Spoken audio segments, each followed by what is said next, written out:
Okay, good afternoon, everyone. It's so wonderful to see such a friendly and diverse crowd come out on a day that could be rainy, could be 105 degrees, but here we are because this is important. And this site in particular is important to remind us all of the values that we care about in our country that are under assault right now. The values of equality, the values of freedom, the values of democracy, and those are all under attack right now. So we're gonna try to get through this program before the weather gets any more dicey. And we are standing on the unceded ancestral land of the Paiute Shoshone, and I would like to invite Jeremiah Joseph to come up and welcome us.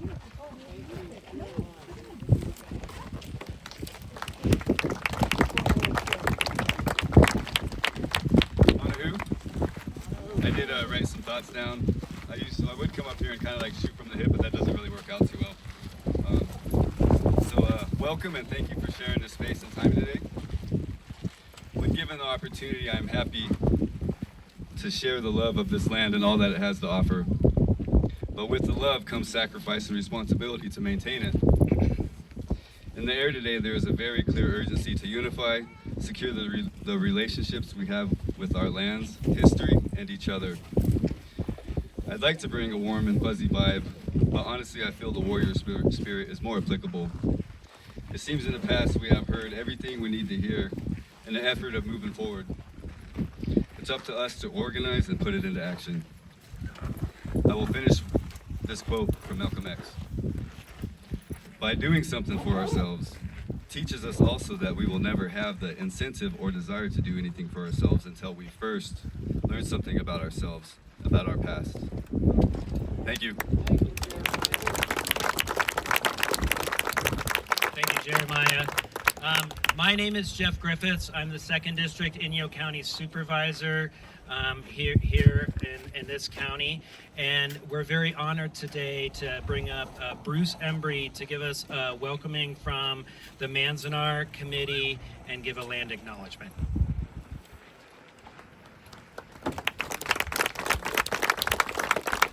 Thank you for being here today. You know, we've returned to Manzanar for more than 50 years to honor our families and to remind our country of the dangers of tossing aside our Constitution. But today, we return to the ancestral lands of the Paiute and Shoshone people, to Manzanar, because we are concerned of the President Trump administration's attack on our parks, and we want to denounce the censorship and the budget cuts to the National Park Service, and to lift up the importance of our history and our story to our communities and to our country. But most importantly, we come here today because we are outraged by the Trump regime's attempts to erase our history, to attack our democracy, and to inflict the same types of injustice and violence that was inflicted upon our community during World War II. Innocent people are being detained, denied due process, and locked away in inhumane prisons, all in the name of national security and in the name of public safety. ICE is terrorizing and brutalizing whole communities, disappearing people simply because of where their families came from or for speaking out against injustice. How is this different than what happened to our community in 1942, when entire communities like Terminal Island, California, were actually erased from the map?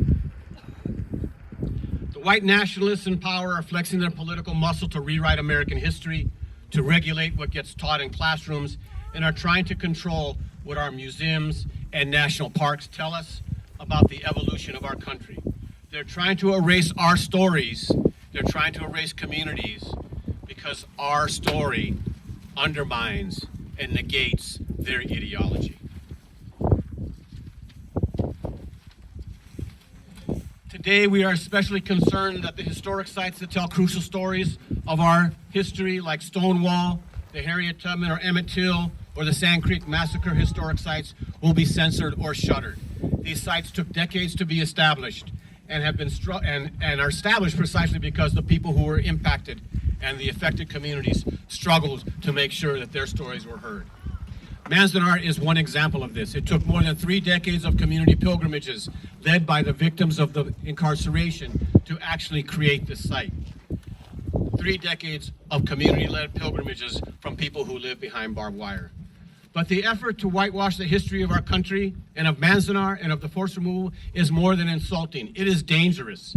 We know our government developed a false narrative about how our community was a threat to national security. That was a lie.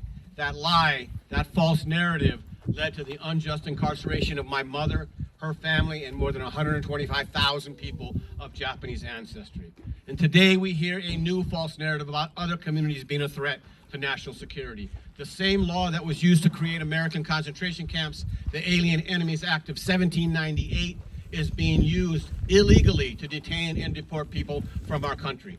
Thousands of people are being grabbed off the streets and denied due process and forced to live in inhumane, private, for-profit prisons all over this country and the world.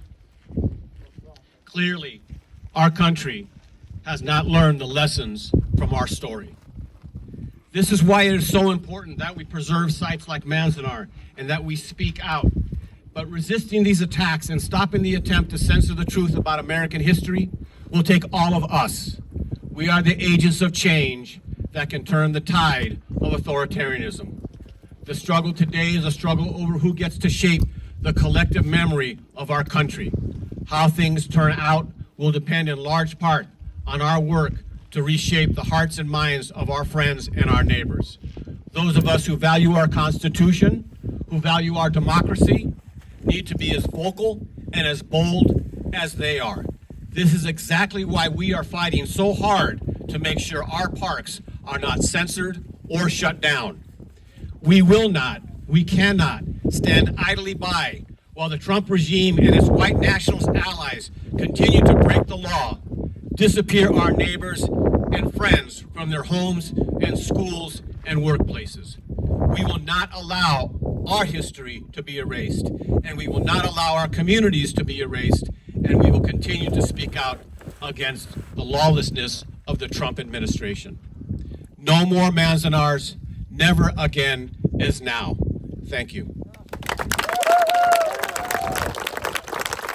want to recognize Meryl Pickman from the Bishop Paiute tribe. Is she here? We want to acknowledge her presence. Thank you for coming today.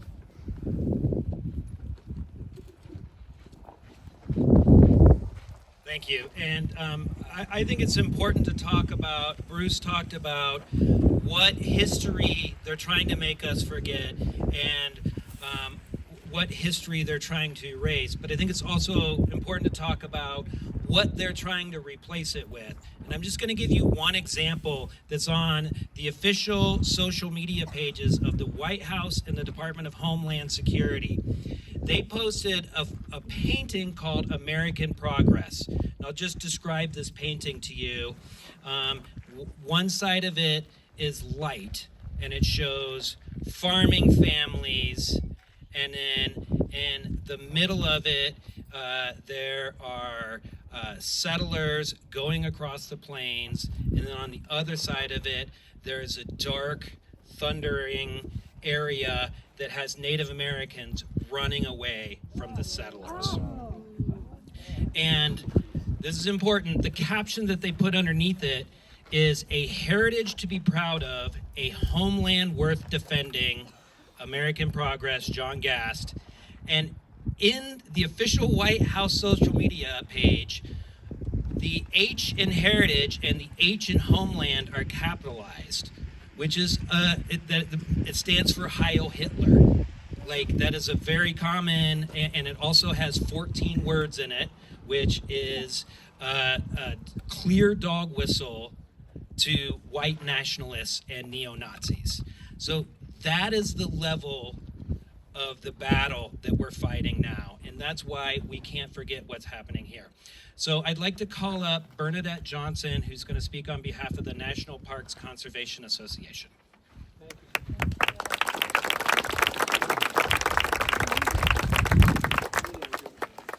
Thank you, Jeff. Oh my gosh, I'm shaken by that. But I'm here today in place of Dennis Arguelles, who is the Southern California Director for National Parks and Conservation Association.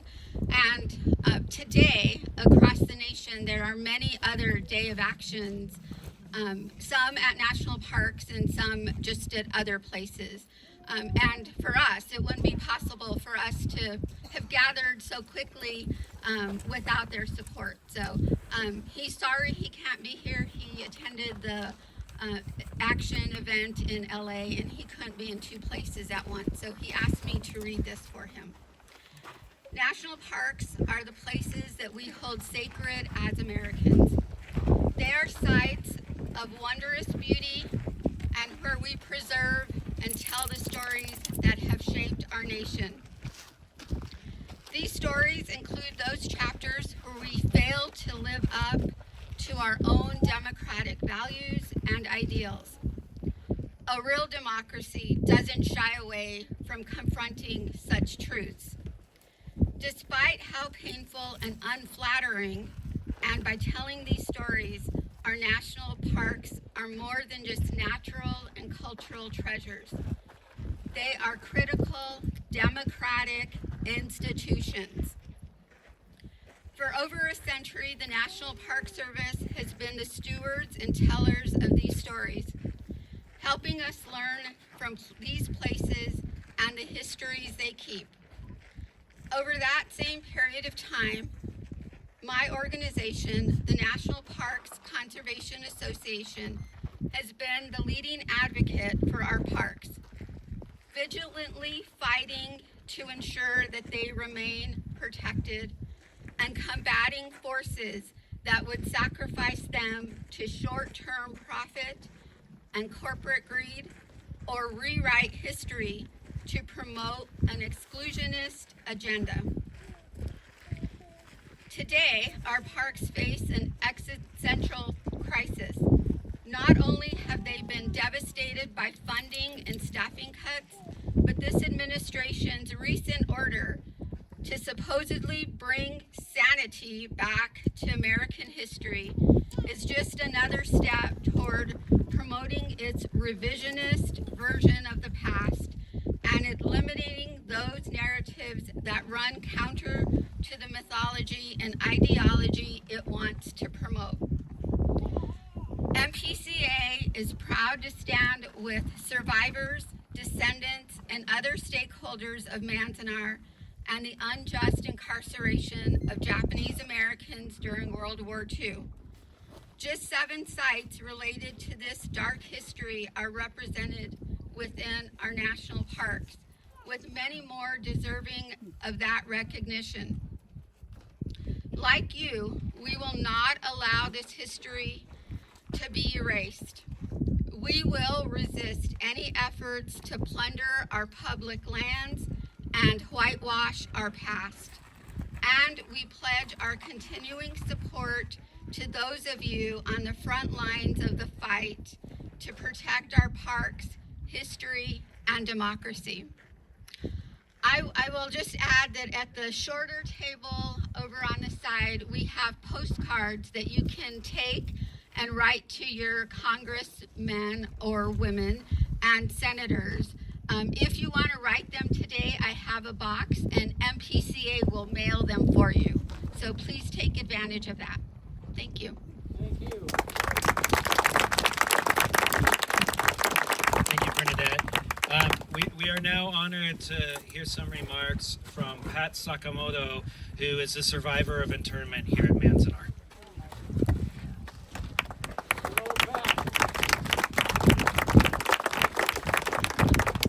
Picture of myself and my mother and my sister leaving the camp. I was born here in 1944. So I tell my mother's story because my mother couldn't speak of her time here. It was too hurtful for her to say anything. All she would ever say to me was, it wasn't a good time.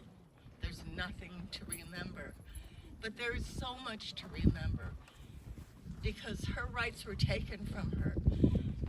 She had to leave Boyle Heights in Los Angeles, board a train and a bus, and come to this place, not knowing what was going to happen to her.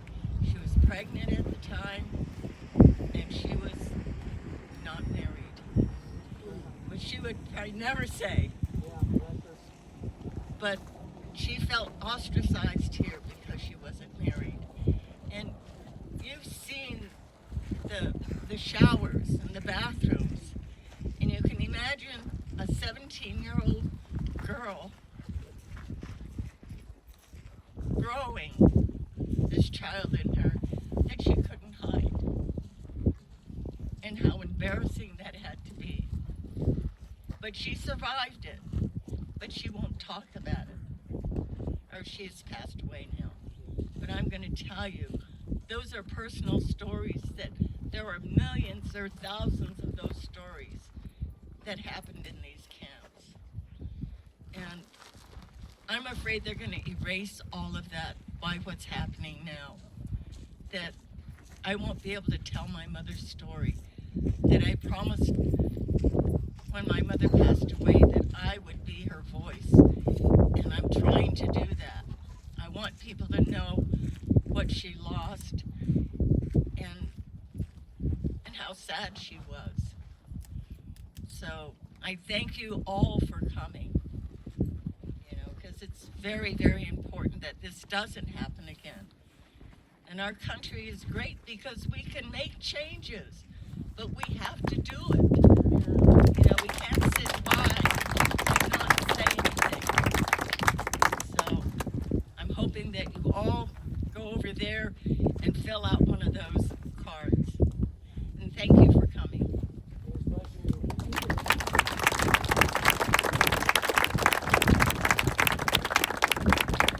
Thank you, Pat. Okay, next we're going to hear from Virginia Figueroa, who's a wonderful local activist, and she's going to talk on behalf of 350 and some social justice and immigration issues.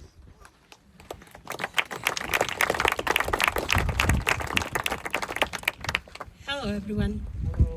Okay, well, I'm an immigrant.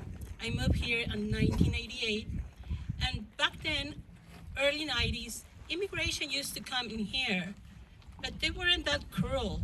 They weren't that bad. Yeah, they walk around the streets and they did pick up some people around. They took them away, but somehow we were able to reunite some of those families. Right now, immigration is just so bad. It's so cruel. It seems like every day they're just thinking about something new to do to hurt our families, to hurt everyone, our kids, to separate. Now, they're painting the walls, the wall that they made. They painted a wall black because they want people to burn their hands, trying to come back to see their families, to be reunited. They're trying to revise 55 million visas so they can get rid of more people. And it's just beyond cruelty what they're doing right now. I'm doing this not because I want a benefit for myself. I'm doing it because I feel like it's my duty to seek for all these families. I moved here in 88, and I've been here more than 38 years. So I have made so great ties with so many families. I don't consider them my friends. They're part of my families because I grew up with them. I have made great memories with them. And I'm right here to seek for them, to help them out, to see what they need, and to reassure them that we are not alone. We are here with a purpose. We are here to work. We are here to bring good things to the community and to be good citizenships right here. Even though if we don't have documents, we can afford great things to the community. I know people, families from Colville all the way to Olancha. So if you don't see the presence of a lot of Hispanic families on these reunions, it's not because they don't care about it. It's because the fear is right there. The fear is present. And I feel like it's my duty to speak out for everyone. I don't have any family relatives in here directly, only my daughter. And I feel like this is my job, this is my duty. If I am being taken away, at least I did something good for someone, or at least one family, keeping that family united.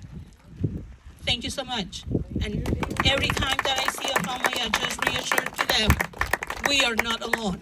Because with a lot of people like you who cares about our community, we can do great things.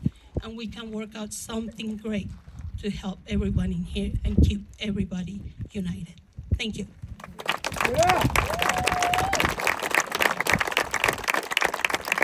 Thank you, Virginia.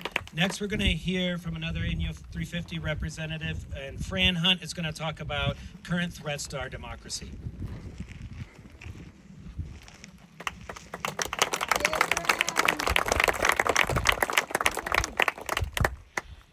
Thank you. For those that don't know, Inyo 350 is a local organization here in Inyo County, and we work on social justice, climate action, and environmental protection. And Inyo 350 really wants to thank the Manzanar Committee for inviting us to be part of this event today. And we thank the committee for its long-standing leadership for justice and for truth.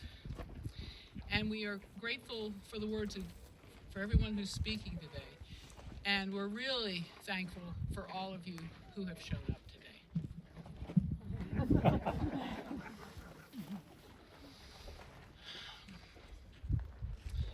Never again is now.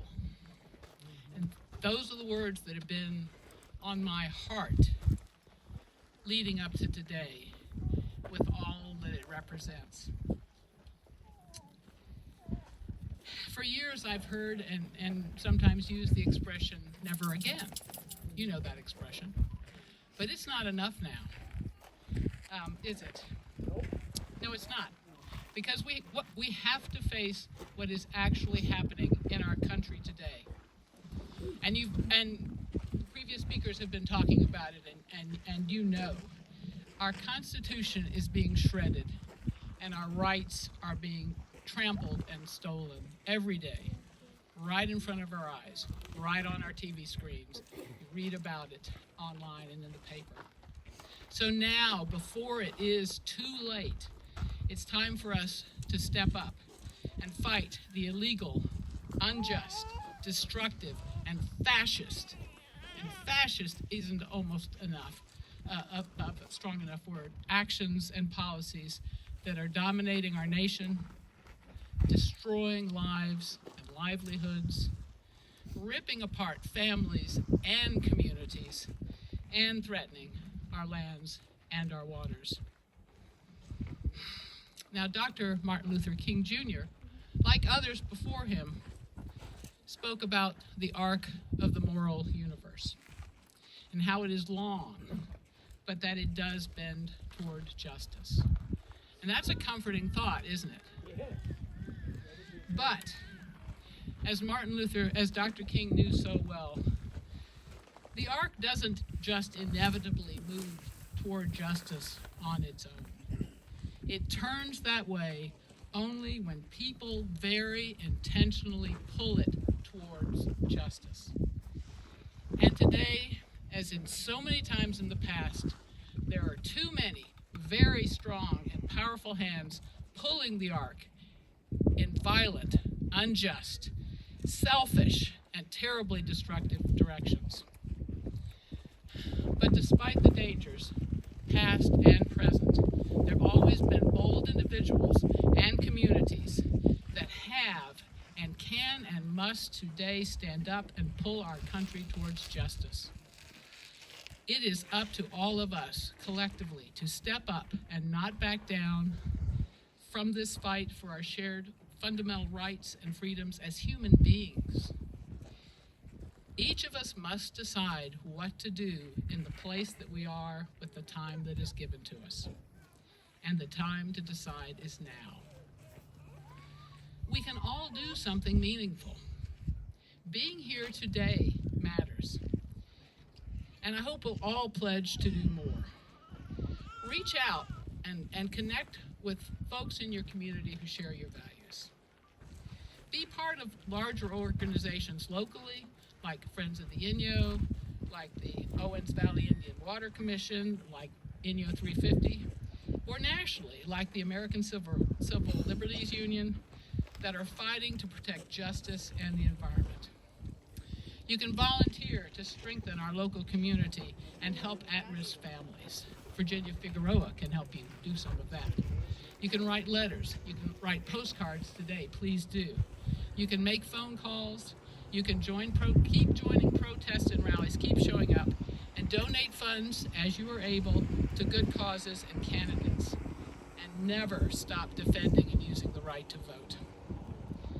None of us can do it all. None of us have to do it all. But each of us can take the actions we can take and then keep on taking them. Because only by sustained collective action and intention will we defend our freedoms and all that is good and true in the world, and build a more just future in a country that truly provides liberty and justice for all. Never again is now. Thank you.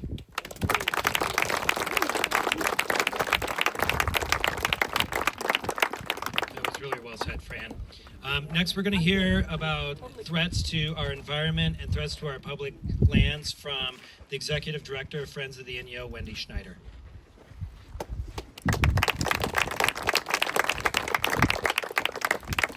Hi everybody, I'm Wendy Schneider and I run Friends of the Inyo. We are an environmental conservation organization. We work to protect these lands, Payahunadu, these lands we now refer to as Inyo and Mono County, to protect them and to care for them, and we've been doing this for about 40 years. So I also wanted to say a few words about the importance of truth in storytelling and of telling the whole story and the whole history. In my line of work around here, we try to protect ecosystems and species from things like the toxicity that would get introduced by a big industrial mining project, or like the fragmenting of critical habitat by a recreational project, something like that. And we run up against parties that are trying to not tell the truth all the time. And one of those that I'm sure everybody here is pretty familiar with is the Los Angeles Department of Water and Power. And they would have you believe that this area looks exactly as it would if they had not been extracting water for the last 100 years, and that's just not true. And in order to move forward, to motivate change, to motivate that agency to change, to motivate people to speak out against projects that will introduce toxicity or fragment critical habitats, we need to be able to tell the truth. We need the whole story to be out there. It's extremely important in our line of work as well as in social justice. And I'll give this other example. In the 1970s, when our bedrock environmental laws were passed, like the Clean Air Act and the Clean Water Act, those were passed because of all the stories that people were hearing about communities being poisoned by toxicity, their air, their water, making everybody sick. It was that activism that arose from those true stories that were being told that allowed the passage of these laws that protect the health and well-being of communities across the United States today. So I guess I just want to say, I want to echo what Fran said. Please don't stop standing up for truth. Don't stop demanding that the whole truth be told. It's imperative for environmental justice, for the health of our ecosystems, as well as for the health of all of our communities and people that are very much under attack today. And thank you guys for coming today and standing up for Manzanar's continued ability to tell this very important story. It's a story extremely important to the history of our area, and nobody should be allowed to erase it. Thanks so much.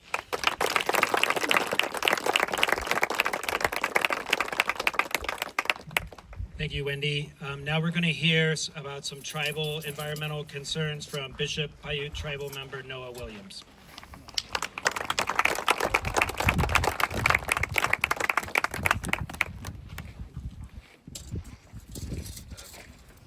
Manahu, Naniane, Noah Williams, Payahunadu, Payupowa, Numanu, Nukimadu. Hello everyone, my name is Noah Williams. I'm from Payahunadu, land of the flowing water, and I'm a Bishop Paiute Tribal member. And I'd like to thank you all for allowing me the opportunity to sit here and speak with you all and share a little bit of our story. And first, I'd just like to, thank the efforts by the Manzanar Committee and to really recognize a lot of this. Thanks. To really recognize the hardships and the history, that even though that it's not good, telling the story of what happened here. I still am learning more as I kind of go along, but I think about some of the early years when the first pilgrimage was first starting up, and all that was remained was the county building. I think in a lot of ways that they had already tried to not tell the story of forced removal, try to cover their tracks. It's bad history, and I think that it's what they're trying to do now with just trying to rewrite, tell their own story is just really unconscionable. And I think that if we don't take this stand and we don't resist against that, we're doomed to repeat it. We're doomed to make a lot of these same mistakes. And I think that we unfortunately seem to be kind of heading in that direction. In our valley, kind of as Wendy had mentioned, has been drastically changed, with the extraction of water, the extraction of land, land disposition by the numerous tribal communities up here in the valley. A lot of this was, done in a way that, really did not take into consideration of our future growth, did not take into consideration what was best for the land. Our people utilized every single one of these streams, every single one of these creeks that would have been coming off of the valley. We would have used the spring water. We would have used, all of this area to, really spread the water out to, really increase the life in this valley. And it wasn't, the irrigation model and the Western way of thinking of just moving water from A to B, similar to like what you see over in the Central Valley. Our ways were kind of expanding or tapping into, almost like the midrib of a leaf, and then creating these veins just to shoot off to create these big patches of green, to create more of a habitable environment. And, one thing too that always kind of comes to mind too is, just, why they really decided to put, Manzanar here in the first place is because they had the water resources to be able to suddenly build an overnight city. And, it's just, I think just kind of, for one, kind of goes back into like the whole water story, like how can you suddenly support, this many people just kind of overnight. And then, anyway, sorry, I'm kind of jumping around, didn't have a whole lot of, sure what I was going to share today. But, yeah, I guess just kind of getting back to our what we do and our people. In a lot of ways, we did utilize the water, and there was, a lot more life that would have been spread out here. And there's been a really big attempt by the city of Los Angeles to even cover their tracks, so to speak. Even when my late father, Harry Williams, had passed away, we were kind of going through some of his belongings and coming across these old photographs. And all it was is these photographs of different places, different tree stumps around the valley. And my mother had told me, she's like, if you were to go out there today and go and try to find these tree stumps, they would be removed. And I think that is even, the city of Los Angeles' attempts of really just covering their tracks and telling this story that, no, it's a desert all the way up. When you're heading on the way up to Mammoth, that this is a desert. That's simply untrue. Our people did utilize this water, and, in a lot of ways, we were cheated out of it. In the original 1939 land exchange agreement, there should have been, more, consideration for our future growth, and there should have been different water rights that should have been associated and should have been included in this land exchange agreement that simply wasn't. Or even other instances where, our tribal people had attempted to, exert, a water right or, advocate, on our behalf, because, we've always been fighting, to be here. There's been, multiple attempts to remove our people from here, starting back in 1863, when the cavalry came in and forcibly marched our people 200, almost 300 miles to the south to the Fort Tejon Fort, I guess, just north of the Grapevine. There was a lot of other promises that, if you were to go and get a job and live the Western way, and, we'll teach you how to work, we'll teach you how to do all these promises, and, there's all these other attempts to really give us this false hope to get us off of this land. And, our people resisted. We said, no, we're inherently tied to this land. Our people are here. What do you expect us to do, to dig up our ancestors and take them with us? So this is, something that we're inherently tied to this land, inherently tied to this fight, and something that, is unfortunately had been inherited. This is, things that, should have been settled, 80 years ago, but, still here we are, advocating for our lands and advocating for our right, there has been a lot of, good progress that has been made in the last couple of years. There was the first example of land return with the Owens Valley Indian Water Commission with the return of the Three Creeks property, which, is the first example of lands coming back into tribal ownership outside of the reservation boundaries. And, 5 acres does not sound like a whole lot, but to us, was a really, really big win. And since then, we've been able to, bring our people back onto the land, allow them to kind of reconnect with, Mother Earth, and, especially geared towards, our youth and our elders who, are really, getting really good opportunities to really reconnect and, find our way and, reactivate, our old traditions too. Beyond that too, there was a recent return with the Monolith Gatsetica tribe, and I think the significance of that lies in 2 parts. One being that this was a tribe that unfortunately did not have land prior to this, and then 2, it's land in our forested areas, which has in large part been a big part of the land that we've been denied. And honestly, that kind of does relate back to a lot of the story of public lands and the removal of tribes, even through the creation of different public lands. And don't get me wrong, I'm all for public lands, and this latest threat of sale, definitely left us a lot of concern. But Ken, he's kind of getting back, to really looking back at that history of even some of the origins of how those things kind of came to be. But anywho, I'm kind of jumping around quite a bit here. I guess what I would just like to say is, that, I think it's a really good effort of what all you guys are doing here to just, really recognize, and acknowledge that this history, and it's not always, it's not always like good history. It's not always a good thought. Sometimes, when I learn about these things, it definitely brings some feelings on my part. But, it's definitely important to recognize this and to, acknowledge, past mistakes. Things aren't always perfect. And, again, to do a risk or to make sure that we don't repeat, some of these same mistakes, which, I think, anyways, I'm going to end on that note, but thank you all, and thank you for allowing me the opportunity to share a little bit about the history and a little bit about the story. Thanks.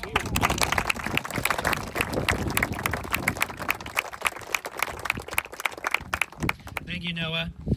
Well, we're about done with the speakers, but don't run off because we have one more activity after this. Like Fran said, never again is now, and the time to act is now. And I think we've heard a lot to despair about and be angry about and be worried about. And I just want to leave you with one thing, in that there's more of us. And when I say us, I mean the human community that loves, that respects, that is tolerant, that wants to work together, that wants to work towards building a world that is clean and sustainable and fair and equitable and truth. And the biggest threat that we have on our side is despair and giving up. Remember that there are more kind, loving people than the people who are currently in charge. So we're going to have some closing remarks by Bruce Embry. Thank you, Jeff.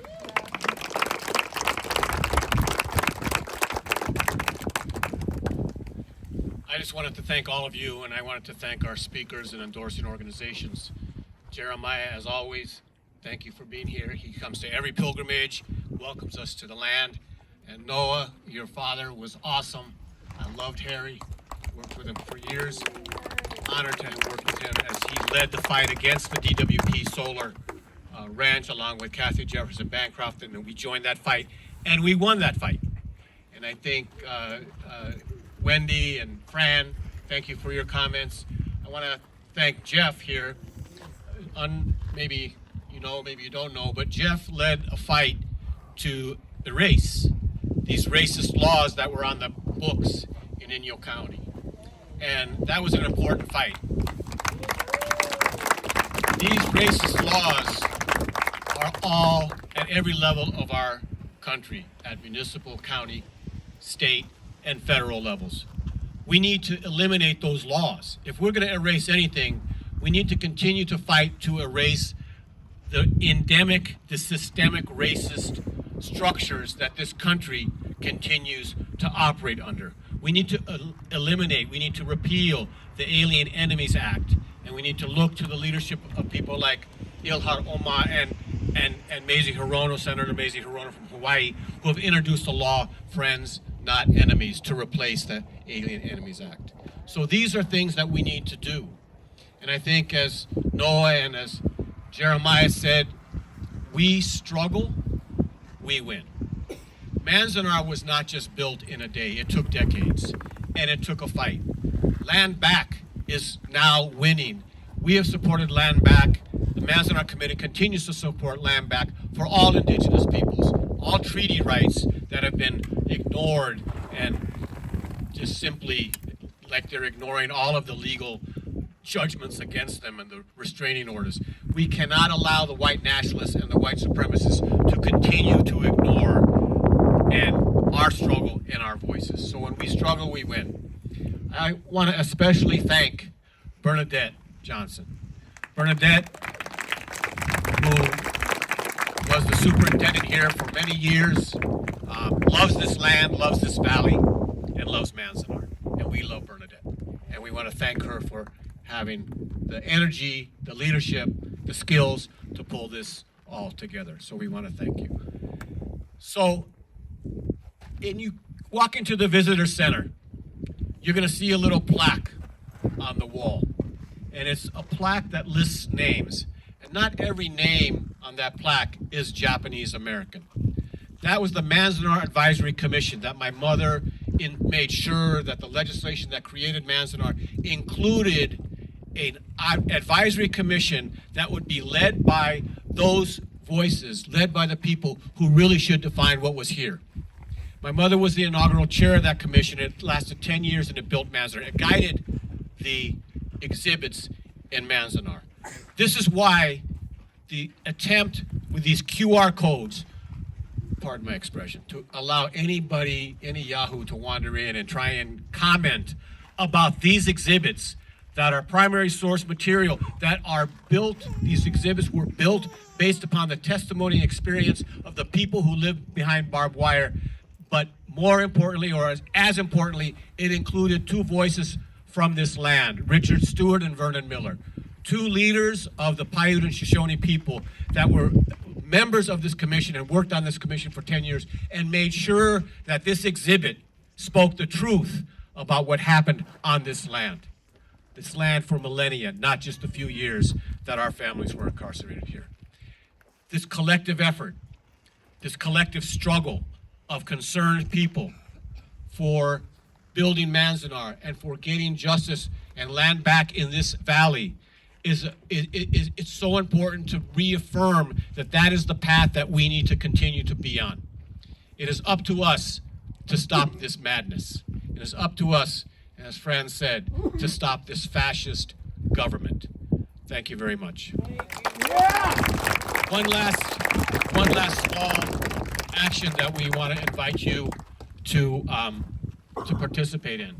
These boxes, hopefully someone can move them over there so that people can access them, or you can come here. There's a Buddhist tradition. This Ireto, the soul consoling tower, was built after 11 men were shot and 2 men were killed in Manzanar. The Ireto is a soul consoling tower. It's a Buddhist symbol in a cemetery. It was built by a renowned Catholic stonemason. It was a unitary example of the unity of the Japanese American community, Christian and Buddhist together, built this cemetery monument. And we every year come here and we honor our families by making an offering there. There's an interfaith service that includes oftentimes Muslim, Jewish, Christian, Buddhist, Shinto priests lead that interfaith service.